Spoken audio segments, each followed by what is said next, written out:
contexte, le mot lévitique dérive du mot Lévi. Et Lévi était l'un des 12 fils de Jacob. Une image de la généalogie un petit peu. La Bible nous dit que Dieu avait promis à Abraham qu'il ferait de ses descendants une grande nation. Que Abraham a enfanté Isaac, Isaac a enfanté Jacob et Jacob a enfanté 12 fils. De ces 12 fils vont sortir les 12 tribus d'Israël. Et le Seigneur avait fait le choix de la tribu de Lévi pour le mettre à son service.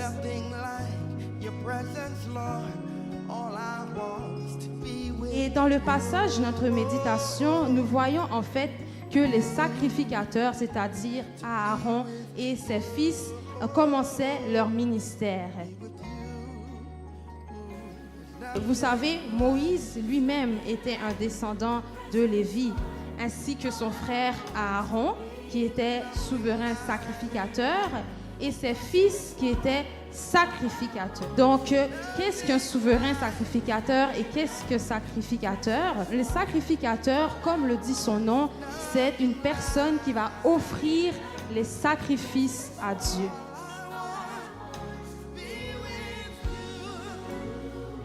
Donc, c'est une personne qui va offrir soit des sacrifices d'expiation, ou bien des sacrifices d'action de grâce, ou bien des holocaustes.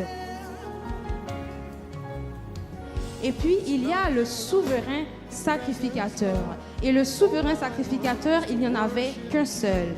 Et les sacrificateurs étaient fils d'Aaron, dans notre contexte, et Aaron était le souverain sacrificateur. Amen.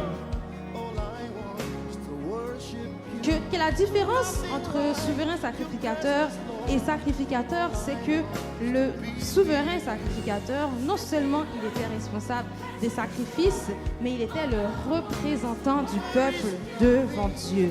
Moïse a dit à Aaron et à ses fils, vous ferez ce que l'Éternel a ordonné, et la gloire de l'Éternel vous apparaîtra. Amen.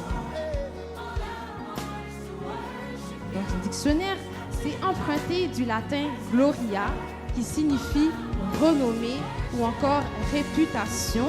Nous pouvons également dire que c'est l'honneur. Mais dans le contexte biblique, la gloire fait référence, entre autres, à la majesté de Dieu. Elle fait référence à la gloire, à la lumière qui se dégage de sa personne. Amen. Voyons que lorsque nous faisons ce que Dieu nous demande, et dans sa gloire, elle apparaît. Amen. La Bible dit que sa gloire remplit toute la terre. Mais pourtant, sa gloire n'apparaît pas partout. Où est le siège de la gloire de Dieu? Voyons ce que dit Jérémie 17, le verset 12. Je lis pour vous. Il est un trône de gloire, élevé dès le commencement. C'est le lieu de notre sanctuaire. Waouh! Le trône de Dieu se trouve dans un sanctuaire. Mais nous allons nous attarder sur une question encore plus basique. Dans un sanctuaire. Mais nous allons nous attarder sur une question encore plus basique.